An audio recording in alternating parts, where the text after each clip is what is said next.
riprendiamo la linea tenuta Nasano e adesso cominciamo a vedere le ricette e i piatti. Allora, intanto l'antipasto crostino di polenta con baccalà mantecato, poi dopo mi farò spiegare da Lorenzo la mantecatura, però intanto, visto che qua abbiamo questa Sì. zuppa di ceci, È dimmi una tu. crema di ceci aromatizzata a rosmarino e aglio con olio extravergine d'oliva del nostro territorio e poi abbiamo i bocconcini di baccalà fritti, quindi è una delizia. I ceci, ci tengo a dirlo, che vengono da Brisighella. Ah beh, insomma, quindi tutto Sì, sul tutto, territorio. tutto sul territorio. L'unico foresto è il baccalà che però fa parte della tradizione. Non riusciamo ancora, capito, da levarlo. Non ce l'abbiamo ancora il mare da queste parti, ma tra l'altro questo qui viene servito come entrée, come Sì, antipasto. come antipasto, verrà servito come antipasto. Beh, certo che come antipasto già partiamo con i ceci e il baccalà fritto, direi che Certo, non ci facciamo. perché le suore di Fognano dicevano che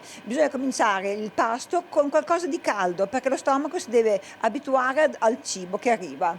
Quindi noi prepariamo lo stomaco per Benissimo, prendere l'altro cibo. benissimo. Senti, una curiosità, la crema di ceci come l'hai fatta? Proprio con i ceci, gli odori, carota, cipolla e sedano, un po' di patate ma poche, dei buoni ceci messi a bagno naturalmente la sera prima e poi fatti bollire lentamente. Il segreto della cucina sono sempre le cotture lente, sono sempre quelle che danno più risultati, quindi non togli il sapore e poi dopo lo frulli ed è questa crema qui, proprio nella semplicità.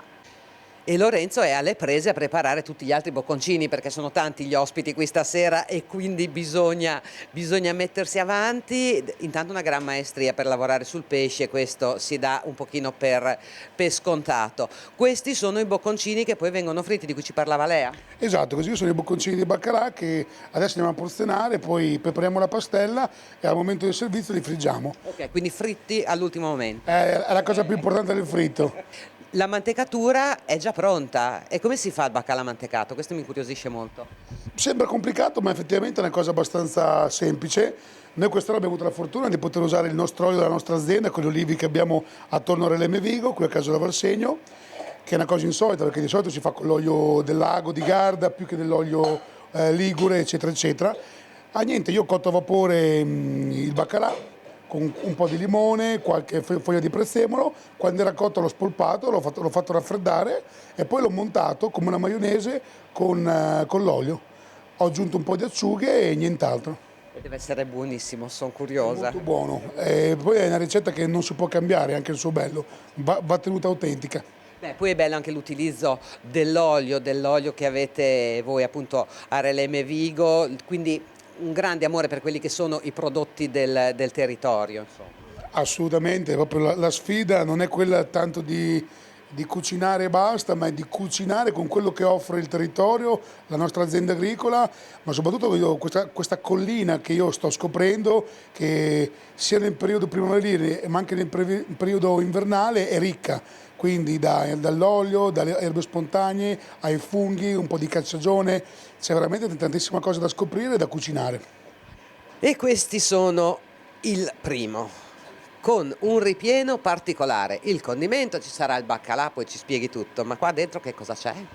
Se non sbaglio qui dentro abbiamo patate rosse, qualche erba aromatica e poi sono fatte in casa con una farina tipo 1. Perfetto. Non l'ho fatta io però, non mi prendo il merito. Ah, va bene. Nel meriti nelle colpe, nel caso è colpa di Lea. È la Lea che li ha fatti. È la Lea che li ha fatti. No, no, i meriti, i meriti. Meriti. Guarda che bella. Figlio di Lorenzo che mi ha detto nella patata ci mettiamo un'erbetta che profuma e allora bisogna sempre ascoltare lo chef e del buon parmigiano, un qualche uova di gallina ruspante e stasera mangeremo questi tortelli di patata accompagnati col baccalà. Il lavoro a quattro mani è perfetto, è sempre vincente. Quindi tortelli e il condimento col baccalà. Una bellissima salsa di pomodoro che sono anche questa made in Lea. Made in Lea, questa è veramente eccezionale. Io pensavo che fosse buona, ma oggi l'ho assaggiata, è molto meglio di quello che mi aspettavo. E il baccalà come si lega in tutto questo? Baccalà, qui sopra lo spezzettiamo, l'abbiamo fatto in olio cottura, quindi sempre olio di extravergine e cucinato a 90 gradi per un'oretta con aglio e erbe aromatiche della zona, salvia, rosmarino e alloro. E siamo al secondo, baccalà al forno con crema di cavolfiore e erbe dell'orto saltate in padella. Lea, mi sembra che tu stia preparando il baccalà per essere messo al forno, giusto? Certo, qui abbiamo del pane grattugiato dentro questa ciotola con prezzemolo e aglio. Il nostro aglio sul baccalà non deve mai mancare, idem come prezzemolo, perché sono gli odori che esaltano il sapore del baccalà. Noi lo stiamo impanando, come vedete che prima lo bagniamo nell'olio, di cui prima Lorenzo ve ne ha parlato, il nostro olio d'oliva extravergine, poi dopo lo mettiamo qui nell'impanatura e lo metteremo al forno, aspettando così che lui faccia questa bella crosticina dorata e dopo va nel piatto con sotto una crema di cavolfiore. Un menù che prevede il baccalà negli antipasti, nei primi piatti, nei secondi. Che vino ci mettiamo? A toglierci d'impiccio è Stefano, l'enologo dell'azienda, l'enologo di famiglia. Insomma, allora, che cosa avete scelto per questa sera? Allora, abbiamo scelto un vino frizzante, una bollicina che ha portato il nostro cuoco ospite che abbiamo stasera, Lorenzo del Lemme Vigo, che ci ha portato un Trebbiano famoso. È un 95% Trebbiano con giusto una piccola percentuale di questo vitigno aromatico ed è un rifermentato in bottiglia. È un vino che appunto viene imbottigliato con residuo zuccherino e fa la presa di spuma direttamente in bottiglia. Non c'è la sboccatura, quindi è tutto, diciamo, tutto il naturale, il vino con i suoi lieviti che rimangono in bottiglia. Perfetto, quindi quello non è un difetto, ma sono i lieviti che rimangono. Esatto, è un pregio. Poi dopo abbiamo uno dei nostri vini insomma, più tipici, l'Albana di Romagna.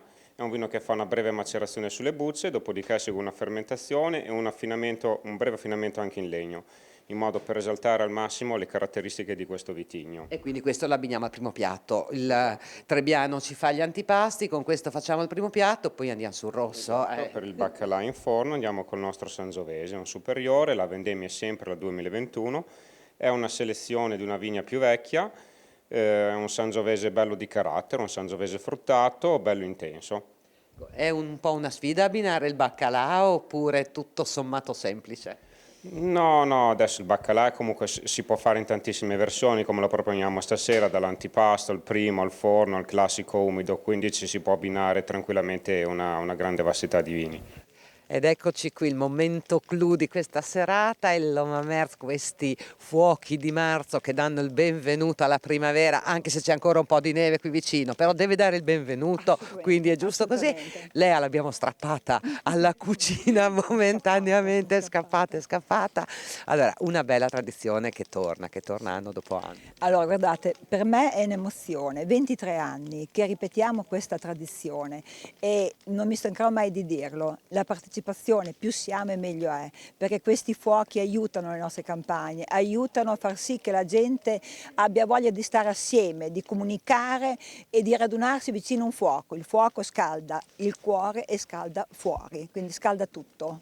Tra l'altro quest'anno, perché voi avete un tema che cambia di anno in anno, quest'anno si riflette, perché è anche un'occasione per approfondire, anche per imparare sulla mezzadria, che è stata una forma contrattuale che è di origini antichissime e che è arrivata fino agli anni 50, in realtà poi fino alla metà degli anni 80 del secolo scorso, che ha avuto i suoi lati positivi e negativi, poi gli storici ovviamente fanno le loro valutazioni, però è stato un momento importante che ha caratterizzato l'agricoltura della Romagna e non solo. Molto importante perché il padrone, il proprietario terriero, ha visto che c'era il bisogno di dare la sua terra per poterla far fruire e fruttare.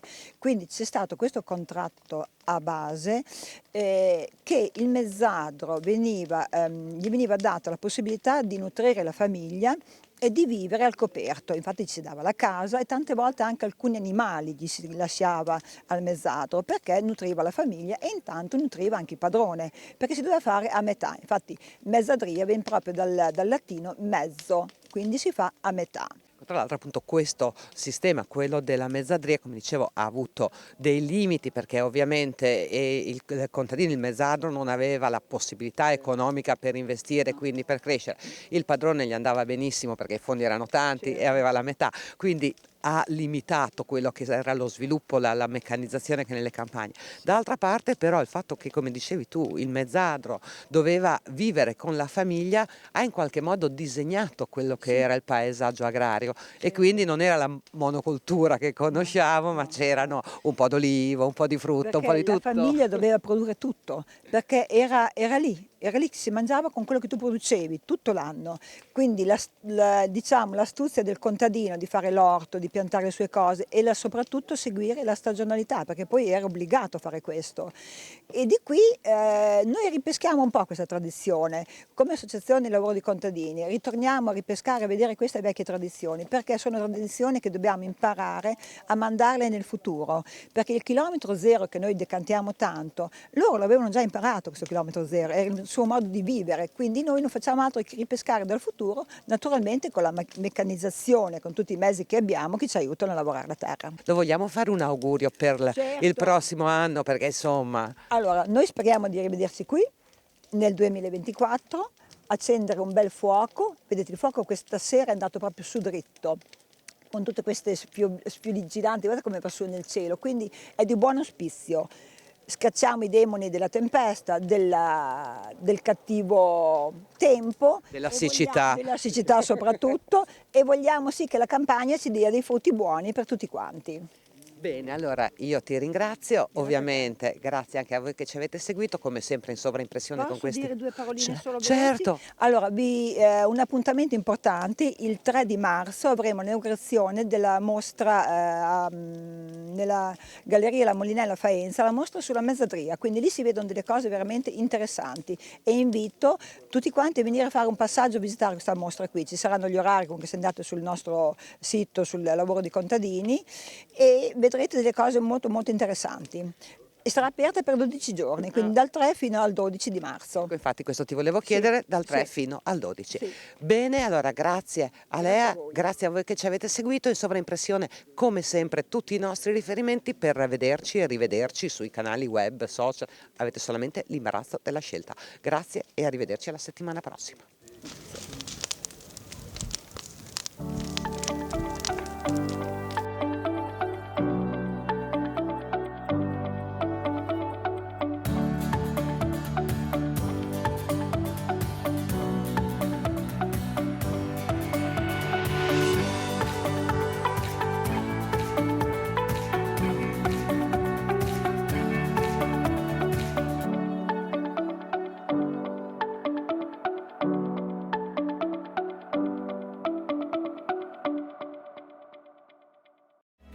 In collaborazione con